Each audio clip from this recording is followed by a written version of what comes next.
함께 보신 말씀 에스겔 20장 33절에서 49절까지 말씀입니다. 교독하신 후에 49절은 함께 읽도록 하겠습니다. 주 여호와의 말씀이니라. 내가 나의 삶을 두고 맹세하노니 내가 능한 손과 편팔로 분노를 쏟아 너희를 반드시 다스릴지라.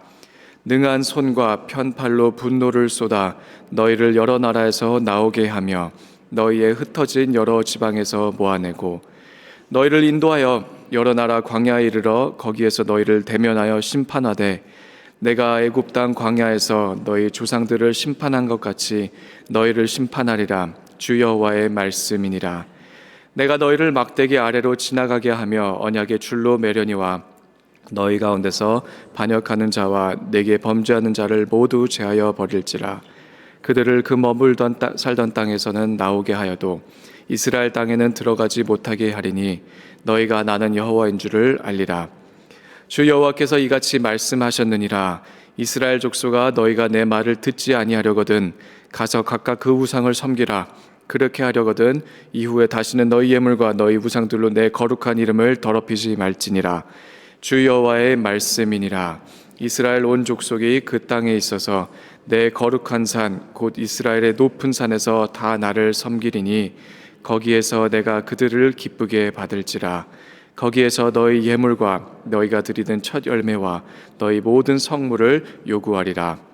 내가 너희를 인도하여 여러 나라 가운데서 나오게 하고 너희가 흩어진 여러 민족 가운데서 모아낼 때에 내가 너희를 향기로 받고 내가 또 너희로 말미암아 내 거룩함을 여러 나라의 목전에서 나타낼 것이며 내가 내 손을 들어 너희 조상들에게 주기로 맹세한 땅 곧 이스라엘 땅으로 너희를 인도하여 드릴 때에 너희는 내가 여호와인 줄 알고 거기서 너희의 길과 스스로 더럽힌 모든 행위를 기억하고 이미 행한 모든 악으로 말미암아 스스로 미워하리라. 이스라엘 족속아, 내가 너희의 악한 길과 더러운 행위대로 하지 아니하고 내 이름을 위하여 행한 후에야 내가 여호와인 줄 너희가 알리라. 주 여호와의 말씀이니라. 여호와의 말씀이 또 내게 임하여 이르시되 인자야, 너는 얼굴을 남으로 향하라. 남으로 향하여 소리내어 남쪽의 숲을 쳐서 예언하라. 남쪽의 숲에게 이르기를 여호와의 말씀을 들을지어다. 주 여호와께서 이같이 말씀하셨느니라. 내가 너희 가운데서 불을 일으켜 모든 푸른 나무와 모든 남은 마른 나무를 없애리니 맹렬한 불꽃이 꺼지지 아니하고 남에서 북까지 모든 얼굴이 그슬릴지라. 혈기 있는 모든 자는 나 여호와가 그 불을 일으킨 줄을 알리니 그것이 꺼지지 아니하리로다 하셨다 하라 하시기로. 함께 읽습니다. 내가 이르되 아하 주 여호와여, 그들이 나를 가리켜 말하기를 그를 비유로 말하는 자가 아니냐 하나이다 하니라. 아멘. 오늘 본문을 보며 제가 가장 많이 주목한 단어는 바로 내가입니다. 내가. 33절 주 여호와의 말씀이니라. 내가 나의 삶을 두고 맹세하노니 내가 능한 손과 편팔로 분노를 쏟아 너희를 반드시 다스릴지니라. 계속해서 이어지죠. 내가 너를 인도할 것이고 너를 대면할 것이고 너를 심판할 것이라. 그러나 동시에 내가 너희를 막대기 아래로 지나가게 하며 언약의 줄로 매려니와. 여러분, 목자의 지팡이 아래로 지나간 모든 양은 그 목자의 소유입니다. 언약의 줄로 매시겠다고 하는 것은 당연히 이 언약의 주인이 되신 하나님의 의지이겠지요. 그렇다면 이 언약은 어떠한 언약입니까? 세 가지로 정리할 수가 있습니다. 첫 번째는 정결케 하는 언약입니다. 여러분, 죄인의 입장에서는 하나님의 진노밖에 보이지 않지요. 이 진노의 목적은 목자의 막대기의 그 또 다른 상징, 곧 양들을 징계하심으로 바른 길로 혹은 생명의 길로 가게 하시는 목자의 의지. 38절 반역하는 자와 내게 범죄하는 자를 모두 제하여 버릴지라. 그들을 머물던 땅에서는 나오게 하여도 이스라엘 땅에는 들어가지 못하게 할 것이다. 너희들이 도무지 어떻게 할 수 없는 그 우상숭배의 뿌리를 내 손으로 직접 너희 가운데서 뽑을 것이다. 두 번째로 이 언약은 하나님을 알게 하는 언약입니다. 여호와를 아는 그 지식, 하나님이 어떠한 분이신지 단순히 머리로 아는 것이 아니라 사람이 그것을 온전히 깨달아 믿고 돌이키며 순종하는 그 지경까지 내가 너희를 이끌고 갈 것이다. 이렇게 말씀하시죠. 너희가 나는 여호와인 줄을 알리라. 내가 또 너희로 말미암아 내 거룩함을 여러 나라의 목전에서 나타낼 것이다. 내 이름을 위하여 행한 후에야 내가 여호와인 줄 너희가 알리라. 온 우주 가운데 존재하는 영들과 창조된 모든 피조물 곧 만물이 하나님이 누구신지 아는데 아이러니하죠. 오직 하나님의 형상을 입은 사람만이 그것을 모르고 있지만 내가 이 모순됨의 극치를 교정할 것이다. 궁극적으로 이 모든 일을 통해 하시는 것은 마지막 세 번째로 참된 예배의 회복입니다. 40절 말씀, 주 여호와의 말씀이니라. 이스라엘 온 족속이 그 땅에 있어 내 거룩한 산 곧 이스라엘의 높은 산에서 다 나를 섬기리니 거기에서 내가 그들을 기쁘게 받을지라. 거기서 너희 예물과 너희가 드리는 천열배와 너희 모든 성물을 요구하리라. 내가 너희를 인도하여 여러 나라 가운데서 나오게 하고 너희가 흩어진 여러 민족 가운데서 모아낼 때 내가 너희를 향기로 받고 내가 또 너희로 말미암아 내 거룩함을 여러 나라의 목전에서 나타낼 것이다. 그리할 때 너희는 스스로 너희의 길과 더럽힌 모든 행위를 기억하고 이미 행한 모든 악으로 말미암아 스스로 미워하리라. 심판이 두려워서 회개하는 그 단계도 아니고 순종을 억지로 해야 돼서 하는 그 단계가 아닌, 여러분, 이것은 참된 죄인의 각성과 회개를 뜻하시죠. 마침내 하나님께 그 영혼의 시선을 돌리며 자신의 죄악됨에서 돌이키는 것이야말로 여러분 예배의 가장 귀한 열매 중에 하나라고 저는 믿습니다. 결국 이 모든 것은 사람의 마음을 온전케 하시기를 원하시고 새롭게 하기를 원하시는 하나님의 주권적인 역사입니다. 새 언약이 뜻하는 것은 하나님의 법이 더 이상 돌판 가운데 새겨진 것이 아니라 사람의 마음판에 새기신 그 역사라 말씀하시죠. 그래서 사람의 가장 깊은 마음의 내면으로부터 하나님은 우리를 다루십니다. 우리의 본질로부터, 우리의 가장 깊은 뿌리로부터 하나님께서는 여러분과 저를 온전히 회복시키시고 새롭게 하시며 견고한 반석 위에 내가 세우리라. 70년 바벨론 포로기는 여러분 표면적으로는 심판의 시간이었습니다마는 내면적으로는 이스라엘 그 땅을 회복시키시는 안식의 시간이었고 결국은 이스라엘 백성을 정결케 하고자 하셨던, 그래야 메시아를 준비케 하셨던 그 하나님의 섭리의 시간이었던 것이죠. 여러분, 이처럼 사람의 미래는 사람에게 달린 것이 아닙니다. 민족의 회복도 사람에게 달린 것이 아닙니다. 나라를 온전케 세우시는 것은 전적인 하나님의 의지인 것을 볼 때 설령 우리의 상황이 지금 어떠할지라도 우리에게는 힘이 생기는 그 원동력이 생길 수가 있는 것이겠죠. 최근 들어 중국 그리스도인들에 대한 기사들을 좀 접하게 되었습니다.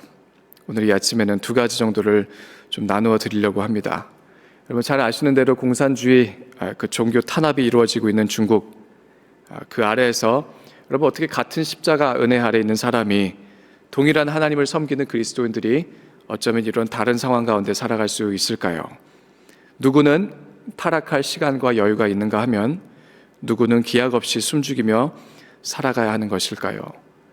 저는 북한이나 중국이나 무슬림 지역에 있는 사람들을 보며 그런 의문이 들 때가 가끔씩 있습니다. 자신들의 죄악으로 인해 포로기를 겪었던 이스라엘이야 저희가 어느 정도 이해할 수 있지요. 그러나 그것과 달리 하나님의 백성으로서 이유 모를 어려움 가운데 있는 그 중국 교회와 그 심정을 헤아리는 것이 결코 쉽지 않겠습니다. 물론 여러분 미국에서 믿음을 지키고 사는 것이 결코 쉽다는 것은 아닙니다. 당장 예수를 믿고 사는 것이 나의 믿음이 감옥이나 죽음으로 이끌고 갈 수 있다는 그 핍박의 무게를 갖고 사는 것은 조금 다른 이야기일 것이라 생각을 해봅니다.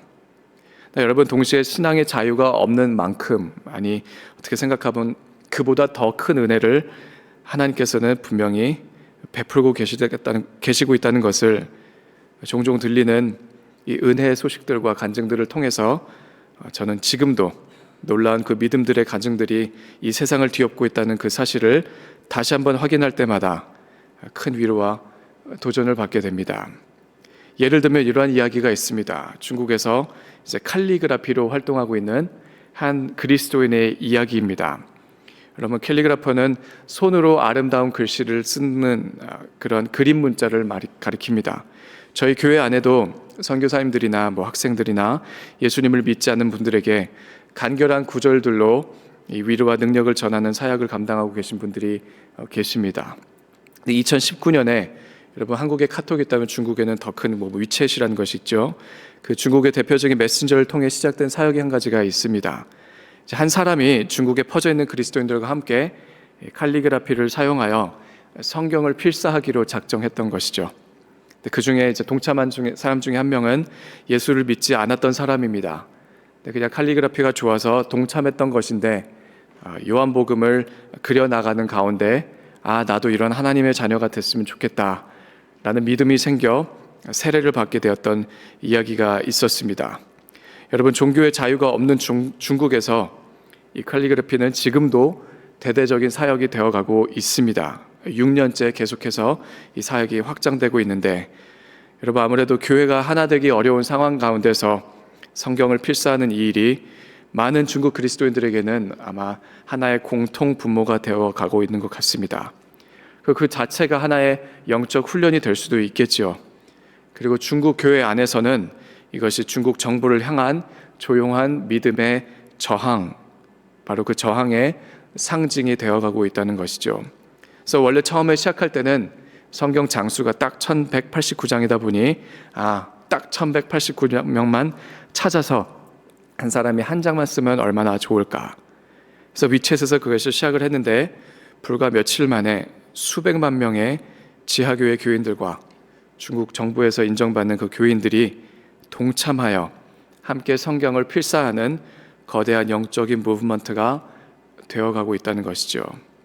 여러분, 이 일을 통해 수많은 중국 그리스도인들이 한 글자 한 글자 써내려가면서 필사해가는 가운데 하나님과 더욱더 가까워지고 이 혼란스러운 세상 가운데서 평안을 찾기도 하며 가족과 교회들이 그 큰 땅에서 퍼져 사는 모든 그 교인들이 함께 간증들을 나누고 그 신앙을 지켜나가고 있다는 기사가 저에게 얼마나 큰 힘과 도전으로 다가오는지, 여러분, 그 펜의 잉크를 통해 써내려간 글들이 마치 이제는 그 마음판에 새겨지는 역사를 통해 사람들이 연합되고 중독에 살고 있었던 사람들이 치유함을 받고 글을 못 읽는 사람이 그리스도의 법을 깨닫게 되고 써내려가는 가운데 때로는 자폐가 있는 사람이 성경을 그리기도 하고 마약 중독자가 회복되는 등 하나님의 역사는 중국 땅 구석구석에서 어김없이 그 날개를 펼쳐가고 있습니다. 또 하나의 이야기는 데이빗 린이라는 선교사님의 이야기입니다. 아마 들으셨을 수도 있겠는데 올해 이제 70세를 넘으신 대만계 미국인 선교사이십니다. 이분의 주된 사역은 중국도 미국도 대만도 아니었던 감옥에서 이루어졌습니다. 본래는 예수님을 믿지도 않았던 그가 미국에서 잘 살고 있다가 억지로 크리스찬 영화를 보게 된 후에 꿈에서 예수님을 만나고 이제 예수님을 영접하게 되어 결국은 복음을 전하는 자로 살아오게 된 그분의 이야기입니다. 1990년대부터 중국을 향한 그 열정이 생겨 본토로 돌아가 복음을 전하게 되었고, 중국이 종교 탄압을 시작할 때에도 이제 멈출 수 없는 열정으로 인해 이제 그의 설교와 사역이 많은 중국인들에게 알려지게 되었다고 합니다. 그러다 한 2002년 전부터 그의 영향력이 늘어가는 것을 감지한 정부가 간섭을 좀 하기 시작하고, 그때 이제 호텔에 몇 달 가둔 것으로 시작하여 지난 17년간, 그래서 2024년 작년에 포로교환으로 석방되기까지 17년간 감옥에서 예수님을 증거한 그분의 이야기가 전해지고 있습니다. 수감 생활을 하다가 보니 이제 여러 가지 많은 것들을 보셨겠죠. 감옥 안에서는 사람이 설명할 수 없는 그 죄수들을 향한 그 대우, 그리고 본인도 온몸이 상할 대로 상하시고 영양실조는 당연히 그렇고 이가 9개가 빠질 때까지 정말 많은 고생을 하시고, 여러분, 미국에 남아있는 가족이 어떻게 편하게 살았겠습니까? 연락이 잘 되지 않은 아버지 17년 동안 못 보는 동안 어머니도 이제 여러 가지 정신병을 앓고 경제적으로 완전히 무너지고, 그 딸은 나중에 암이 생기기까지 그 여러 어려움 가운데 있는 그 가정 가운데 하나님께서 특별한 일들을 행하셨다는 것을 지금도 그 노장은 간증을 해가고 계십니다. 누군가 이런 질문을 했다고 합니다. 혹시 하나님을 의심한 적은 없으십니까? 이 선교사님의 대답이 더욱 놀랍습니다. 저는 그런 거 생각할 시간이 없었습니다. 그저 하루하루 하나님의 인도하심을 따라갔을 뿐입니다. 그리고 도리어 선교사님은 감옥 안에서 그 기회를 보았다고 합니다. 복음을 전하고 중국어로 성경을 번역하는 등 전도지를 만들어가며 죄수들의 삶을 만져가는 등 기적같이 자유를 얻은 이 70세 노장이 한 그 고백은 어떻게 보면 때로는 흔들려서 때로는 잠자고 있는 우리의 영혼을 깨울 수도 있을 것 같습니다. 선교사님의 고백입니다. 하나님의 허락 없이는 저는 감옥에도 갈 수 없었습니다. 그러나 하나님께서 항상 저를 지켜주신다는 것을 알았습니다. 물론 말할 수 없는 육신의 고통이 남아있지만 저는 너무 행복합니다. 왜냐하면 예수님을 믿게 된 수많은 사람들과 감옥을 떠난 후에도 목회자나 교사로 복음을 전하게 된 사람들을 만났기 때문입니다. 여러분, 가만 보니 다시 한번 정신을 차리고 보니 성경에서 사도행전에서 시작된 그 복음의 역사의 기세는 오늘도 조금도 지칠 줄 모른 채 세계 열방으로 힘차게 뻗어나가고 있습니다. 말씀을 마무리합니다. 여러분, 오늘 본문과 중국에서 일어나고 있는 일들을 읽어나가는 가운데 제 머릿속을 관통한 그 한마디가 저에게는 말할 수 없는 힘과 격려가 되어주고 있습니다. 그 한마디는 바로 하나님의 열심입니다.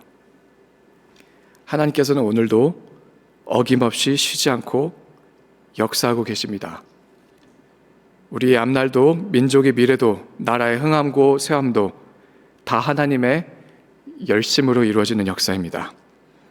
하나님의 열심은 여러분과 저를 결코 제자리에 두지 않으십니다. 이스라엘을 흔드시고 매질하시며 깨우셨던, 그러나 결국은 그들을 회복하시기를 원하셨던 그 약속을 따라 오늘도 우리 영혼을 주의 보혈로 씻기시고 여호와가 어떠한 분이신지를 깨닫게 하실 것입니다. 또 끊임없이 새로운 일들을 행하실 것입니다. 교회와 선교를 통해 복음이 열방으로 뻗어나가 여호와의 이름을 널리 알리시며 예배자로 세우시는 그 하나님의 역사는, 그 하나님의 열심은 멈추지 않을 것입니다. 베드로가 말한 것입니다. 너희는 택하신 족속이요 왕 같은 제사장들이요 거룩한 나라요 그의 소유가 된 백성이니 이내 너희를 어두운 데서 불러내어 그의 기이한 빛에 들어가게 하신 이의 아름다운 덕을 선포하게 하려 하심이라. 그렇다면 오늘 우리에게 중요한 것은 마음의 태도이겠죠. 여러분, 때로는 하나님의 역사를 의심하는 우리의 마음이, 때로는 하나님이 하시는 일에 너무나도 무관심한 우리의 마음이 다시 한번 그 하나님의 열심으로 인하여 뜨겁게 뛰기를 원합니다. 다시 한번 하나님께 초점이 맞춰지기를 원합니다. 그래서 때로는 고난의 순간을 지나가고 있을지라도 여러분, 이 일의 끝은 하나님의 회복하시며 온전케 하시며 하나님의 역사가 있을 것임을 믿음으로 다시 한번 붙잡기를 원합니다. 하나님의 말씀입니다. 내 이름을 위하여 행한 후에야 내가 여호와인 줄을 너희가 알리라. 주 여호와의 말씀이니라. 기도하시겠습니다.